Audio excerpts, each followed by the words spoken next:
Channel. So இந்த வீடியோவில் நம்ம என்ன பார்க்க போகிறோம்னா ஒரு 3 வேர்ட்ஸுக்குள்ள டிஃப்ரென்ஸ் வந்து பார்க்க போகிறோம். That is immigrate, emigrate, migrate. ஓகேவா?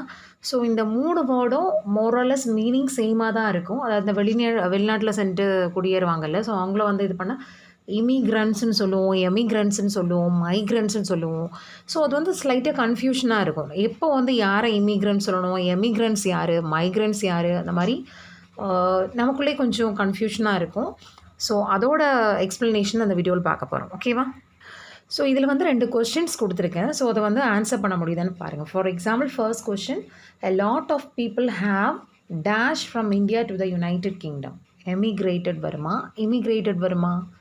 Next one, my family immigrated or emigrated to France when I was 10 years old. Okay, இந்த ரெண்டும் மோரலஸ் சேமாக தான் வரும். இமிக்ரேட் வர மாதிரியும் இருக்குது, எமிக்ரேட் வர மாதிரியும் இருக்கும். ஸோ அது கரெக்டான ஆன்சர் என்னென்னு நம்ம இந்த எக்ஸ்ப்ளனேஷன் பார்த்துட்டு வந்து ஆன்சர் பண்ணலாம். ஓகேவா? ஸோ நெக்ஸ்ட்டு வந்து last question, many birds dash to India. So இமிக்ரேட்டா, மைக்ரேட்டா? So what's the answer? So லைட்டாக கன்ஃபியூஷனாக இருக்குல்ல. ஸோ நம்ம இந்த வீடியோவில் கொஞ்சம் எக்ஸ்ப்ளனேஷன் வந்து கொடுத்துருக்கோம். ஸோ அதை பார்த்துட்டு வந்து நம்ம இந்த கொஷின்ஸ் ஆன்சர் பண்ணலாம். ஓகேவா? ஸோ நம்ம பார்க்க போகிற ஃபர்ஸ்ட் வேர்டு வந்து emigrate. Emigrate means the act of leaving one's place with intention to settle somewhere else permanently. அதாவது ஃபார் எக்ஸாம்பிள் இப்போ நம்ம இந்தியாவில் இருந்து அவங்க ஒருத்தவங்க அமெரிக்கா போகணுன்னு பிளான் பண்ணுறாங்கன்னு வச்சுக்கோங்களேன். ஸோ அது கிளம்புறாங்கல்ல, அந்த லீவிங் அந்த ஆக்ஷன். ஸோ இப்போ நம்ம இந்தியாவிலேருந்து கிளம்புறவங்கள நம்ம என்ன சொல்லுவோம்னா எமிக்ரண்ட்ஸ் அப்படின்னு சொல்லுவோம். ஓகேவா? ஃபார் எக்ஸாம்பிள் ஷார்ட்டாக எப்படி சொல்லலாம்னா leaving the place our country. பிளேஸை விட்டு ஒருத்தவங்க கிளம்புறாங்கன்னா அவங்கள வந்து எமிக்ரண்ட்ஸ் அப்படின்னு சொல்லலாம். அதாவது இன்னொரு நாட்டுக்கு போய் அங்கே பெர்மனண்ட்டாக வாழ்கிறதுக்காக நம்ம இந்தியா விட்டு கிளம்புறாங்க. ஸோ அவங்கள நம்ம வந்து எமிக்ரண்ட்ஸ் அப்படின்னு சொல்லலாம். இது வந்து எதை ஃபோக்கஸ் பண்ணோன்னா focuses on the point of departure. அதாவது அந்த புறப்படுதல் அந்த ஆக்ஷனை வந்து மென்ஷன் பண்ணோம். இது வந்து ஷார்ட்டாக எப்படி நம்ம ஞாபகம் வச்சுக்கலாம்னா அதோட ப்ரிஃபிக்ஸ் இ இருக்குல்ல, எக்ஸிட் அல்லது அவுட் அல்லது லீவ். ஃபார் எக்ஸாம்பிள் நம்ம இந்தியாவே ஞாபகம் வச்சுக்கோங்க, இந்தியாவிலேருந்து அமெரிக்கா போகிறாங்க. ஸோ எக்ஸிட், இங்கேருந்து லீவ், வெளியேறாங்க. ஸோ அவங்கள வந்து நம்ம எமிக்ரண்ட்ஸ் அப்படின்னு சொல்லுவோம். ஓகேவா? மோஸ்ட்டாக இதில் இன்னொன்று என்ன ஞாபகம் வச்சுக்கலான்னா should be followed by preposition from. எப்போவுமே இது வந்து ஃப்ரம் அப்படிங்கிற ப்ரிப்போசிஷனை மோஸ்ட்டாக ஃபாலோ பண்ணி வரும். எக்ஸாம்பிள் வந்து பாருங்கள், my grandparents were emigrants from India. இதோட நவுன் ஃபார்ம் வந்து emigration. Example, the emigration law is very strict these days. So இதில் வந்து 3 பாயிண்ட்ஸ் வந்து ஞாபகம் வச்சுக்கணும். ஃபர்ஸ்ட் ஒன் வந்து the act of leaving one's place. Example, நம்ம இந்தியா விட்டு போகிறாங்க அமெரிக்காவுக்கு. ஸோ இந்தியா விட்டு போகிறத நம்ம வந்து எமிக்ரேஷன் அப்படின்னு சொல்லுவோம். ஓகேவா? மோஸ்ட்டாக அதோட ப்ரிஃபிக்ஸ் வந்து எக்ஸிட், அவுட், அப்புறம் லீவ். நெக்ஸ்ட் வேர்டு வந்து immigrate. Immigrate means the act of moving into another country or region with the intention of living there permanently. இப்போ நம்ம இந்தியா விட்டு கிளம்புனாங்கன்னு பார்த்தோம்ல அந்த எமிக்ரண்ட்ஸ் வந்து இப்போ அமெரிக்காவில் போய் அங்கே செட்டில் ஆகிட்டாங்கன்னா அவங்களோட பேர் வந்து இமிக்ரண்ட்ஸ் அப்படின்னு சொல்லுவோம். இமிக்ரேட். இப்போ நம்ம இந்தியாவிலேருந்து கிளம்புறாங்கல்ல, இந்தியாவிலேருந்து கிளம்புறவங்க அமெரிக்காவில் போய் செட்டில் ஆகிட்டாங்கன்னா அவங்கள வந்து இமிக்ரண்ட்ஸ் அப்படின்னு சொல்லுவோம். அதாவது the act of moving into another country or region with the intention of living there permanently. அங்கே வந்து பெர்மனண்ட்டாக அவங்க செட்டில் ஆக போகிறாங்க. So they are called immigrants. ஓகேவா? இன் ஷார்ட்டாக எப்படி சொல்லணும்னா டு என்டர் இன்டு. இது வந்து நம்ம வந்து எமிக்ரண்ட்ஸ் என்ன பார்த்தோன்னா focuses on the point of departure. அவங்க வந்து கிளம்புறது பார்த்தோம். ஆனால் இது வந்து பாயிண்ட் ஆஃப் அரைவல். அந்த அமெரிக்காவுக்கு போய் அங்கே அரைவ் ஆகிறாங்க. ஸோ அங்கே அவங்களோட பேர் என்னது? இமிக்ரண்ட்ஸ். ஓகேவா? இது வந்து most of followed by preposition to. Next example, many people immigrated to Assam from Bangladesh. So இது புரிஞ்சிருக்கும்னு நினைக்கிறேன். அதாவது many people immigrated to Assam. எங்கேருந்து வராங்க? பெங்க்ளாதேஷ். ஸோ பெங்க்ளாதேஷ்லேருந்து அவங்க கிளம்புறப்ப அவங்க யார்? எமிக்ரண்ட்ஸாக இருந்திருப்பாங்க. ஸோ இப்போ வந்து அவங்க அஸ்ஸாமுக்கு வந்துட்டாங்க. ஸோ அவங்க தான் இப்போ யார்? இமிக்ரண்ட்ஸ். ஸோ நம்ம இப்படி தான் சொல்லணும், many people immigrated to Assam from Bangladesh. At the same time இப்போ நம்ம இந்த மாதிரி சென்டென்ஸ் இருக்குன்னு வச்சுக்கோங்களேன், many people dash from Bangladesh. இமிக்ரேட்டடா எமிக்ரேட்டடா? எமிக்ரேட்டட் தான் ஆன்சர். ஓகேவா? ஸோ இது புரிஞ்சிருக்கும்னு நினைக்கிறேன். ஸோ இதோட நவுன் ஃபார்ம் வந்து இமிக்ரேஷன். எக்ஸாம்பிள் பார்த்தோன்னா, there was large scale immigration to America during 18th century.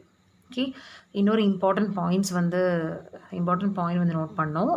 நம்ம ஏற்கனவே பார்த்ததான். And emigrants arrive in new country they are called immigrants. ஓகேவா?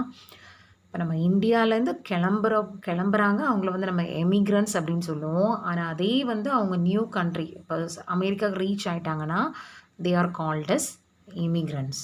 ஓகேவா? ஸோ இந்த டிஃப்ரென்ஸ் ஓரளவுக்கு உங்களுக்கு புரிஞ்சிருக்கும்னு நினைக்கிறேன். ஓகே, நெக்ஸ்ட் வேர்டு வந்து மைக்ரேட். மைக்ரேஷன்னா ஒன்றுமே இல்லை, நமக்கு எல்லாத்துக்குமே தெரியும். மைக்ரேஷன்னா move from one place to another. அந்த பயாலஜிக்கல் டேர்ம்ஸில் வந்து நம்ம சொல்லணும்னா the movement of animals or birds to a place that offers better living conditions. For example நமக்கு தெரியும், இந்த வேடந்தாங்கல்லாம் ஒரு சீசனுக்கு நிறைய பேர்ட்ஸ் எல்லாம் வரும். ஸோ அந்த ஆக்ஷனை வந்து நம்ம என்ன சொல்லணும்னா மைக்ரேஷன் அப்படின்னு சொல்லுவோம். இது வந்து டெம்பரரியாக தான் இருக்கும், பெர்மனெண்ட்டாக இருக்காது. அதே இது நம்ம ஏற்கனவே பார்த்த இமிக்ரேஷன் மைக்ரேஷன் வந்து டெம்பரரி. ஏற்கனவே நம்ம பார்த்த வேர்ட்ஸ் வந்து இமிக்ரேஷன் அப்புறம் எமிக்ரேஷன், இந்த ரெண்டுமே பெர்மனண்ட் செட்டில்மெண்ட்டாக இருக்கும். ஆனால் இது வந்து டெம்பரரியாக இருக்கும். ஸோ ஒரு பர்டிகுலர் சீசனுக்கு வருவாங்க, வந்துட்டு திரும்ப என்ன பண்ணிடுவாங்க, படைப்படி அவங்க பிளேஸுக்கே போயிடுவாங்க. So that is migrate. Example நம்ம சொல்லணும்னா இந்த பேர்ட்ஸை பற்றி சொல்லலாம். அந்த பேர்ட்ஸ் வந்து என்ன பண்ணுவோம், ஒரு பெட்டர் லிவிங் கண்டிஷன்ஸுக்காக ஒரு பிளேஸ்லேருந்து இன்னொரு பிளேஸ் மூவ் ஆகும். திரும்ப இங்கே கண்டிஷன்ஸ் எல்லாம் சரியானோன்னு திரும்ப பழையபடி அவங்க பிளேஸுக்கே போயிடுவாங்க. So that is called migration. So that is periodically moves from one place to another. Example வந்து என்ன சொல்லணும்னா, many birds migrate to India. நிறைய பேர்ட்ஸ் வந்து இந்தியாவுக்கு மைக்ரேட் ஆவாங்க அப்படி சொல்லலாம். இதோட நவுன் ஃபார்ம் பார்த்தோம்னா மைக்ரண்ட் அப்புறம் migration, these are all the noun forms. Example வந்து இந்த மாதிரி சொல்லலாம். Migrant birds form and interesting subject in ornithology. ஆர்னித்தாலஜின்னு நம்ம எல்லாத்துக்குமே தெரியும், ஸ்டடி ஆஃப் பேர்ட்ஸ். ஸோ இந்த மாதிரி நம்ம சென்டென்சஸ் எல்லாம் யூஸ் பண்ணலாம். ஸோ இந்த 3 வேர்ட்ஸுக்குள்ளே டிஃப்ரென்ஸ் இப்போ ஓரளவுக்கு உங்களுக்கு புரிஞ்சுருக்கும்னு நினைக்கிறேன். எமிக்ரேஷன், மைக்ரேஷன், அப்புறம் இமிக்ரேஷன். ஓகே, ஸோ இந்த வேர்ட்ஸ் எல்லாம் லைட்டாக கன்ஃபியூஸ் ஆக தான் செய்யும். ஸோ ஜஸ்ட் டு ரிமெம்பர் எப்படி ஞாபகம் வச்சுக்கலாம்னா, அதாவது ஃபர்ஸ்ட் லெட்டர் ஆஃப் எமிக்ரேட் அல்லது எமிக்ரன்ஸ் அல்லது எமிக்ரேஷன், அந்த ஃபர்ஸ்ட் லெட்டர் வச்சு எப்படி ஞாபகம் வச்சுக்கலாம், எக்ஸிட். அதாவது நம்ம கண்ட்ரியை விட்டு எக்ஸிட் ஆகிறாங்க, இந்தியா விட்டு கிளம்புறாங்க அப்படின்னு ஞாபகம் வச்சுக்கோங்க. To leave or go away from, அந்த மாதிரி லீவ் ஆகிறாங்களோ இல்லை எக்ஸிட் ஆகிறாங்களோ, ஸோ அந்த மாதிரி இருக்கிறத நம்ம என்ன சொல்லுவோம்னா எமிக்ரேட். எமிக்ரேட் ஃப்ரம் இந்தியா, எமிக்ரன்ஸ், அப்புறம் எமிக்ரேஷன். ஸோ இந்த ரெண்டும் எமிக்ரன்ஸும் எமிக்ரேஷனும் நவுன் ஃபார்ம். எமிக்ரேட் வந்து வேர்ப். ஓகேவா, இந்த மாதிரி ஞாபகம் வச்சுக்கோங்க. Emigrate, exit. நெக்ஸ்ட்டு ஒன்று ஐ வந்து அதே மாதிரி தான் ஞாபகம் வச்சுக்கோங்க. ஐ வந்து இமிக்ரேட், இமிக்ரன்ஸ், இமிக்ரேஷன். ஸோ அந்த இமிக்ரன்ஸும் இமிக்ரேஷனும் வந்து நவுன் ஃபார்ம். ஸோ ஐனா into, to enter into some country. So இப்போ அமெரிக்காக்குள்ளே போயிட்டாங்கன்னா ஸோ அங்கே வந்து இவங்க எப்படி சொல்லுவாங்கன்னா இமிக்ரன்ஸ். ஓகேவா? ஸோ இப்போது நம்ம ஃபர்ஸ்ட் பார்த்தோம்ல அந்த ஃபில்லிங் தி பிளாங்க், ஸோ அதை ஆன்சர் பண்ண ட்ரை பண்ணலாம்.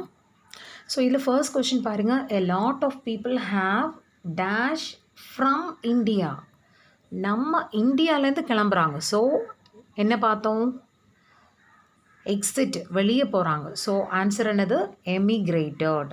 ஸோ எப்படி ஞாபகம் வச்சுக்கணும், ஃப்ரம். இன்னொரு பாயிண்ட் வந்து நம்ம என்ன பண்ணோன்னா followed by the preposition from. So emigrated. ஓகேவா? So next question, my family dash to France when I was 10 years old. இமிக்ரேட்டடா எமிக்ரேட்டடா? ஸோ நான் 10 years-ஆக இருக்கிறப்பவே என்னோடய ஃபேமிலி எங்கே இருக்காங்க, டு ஃப்ரான்ஸ், இங்கே இமிக்ரேட் ஆகி வந்துட்டாங்க. So into France, moving into, so immigrated. ஓகேவா? Many birds dash to India. So இது பீரியாடிக்கல் மூமெண்ட். ஸோ இது வந்து நம்ம என்ன தான் சொல்லுவோம், மைக்ரேட் தான் சொல்லுவோம். ஏன்னா அது வந்து டெம்பரரி. இமிக்ரேட் வந்து பெர்மனண்ட் செட்டில்மெண்ட். ஸோ மைக்ரேட் வந்து ஜஸ்ட் டெம்பரரி. ஸோ இதோட ஆன்சர் என்னது, migrate. Many birds migrate to India.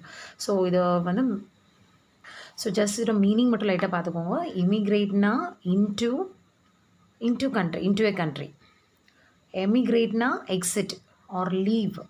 மைக்ரேட்னா just ஒரு டெம்பரரியாக ஒரு பிளேஸ்லேருந்து இன்னொரு பிளேஸுக்கு வந்து செட்டில் ஆகிறது. ஸோ ஒரு மீனிங் புரிஞ்சிருக்கும்னு நினைக்கிறேன். கண்டிப்பாக இந்த வீடியோ வந்து உங்களுக்கு ரொம்ப ஹெல்ப்ஃபுல்லாக இருந்திருக்கும்னு நினைக்கிறேன். If you have any suggestions please give it in the comment box. Thank you so much.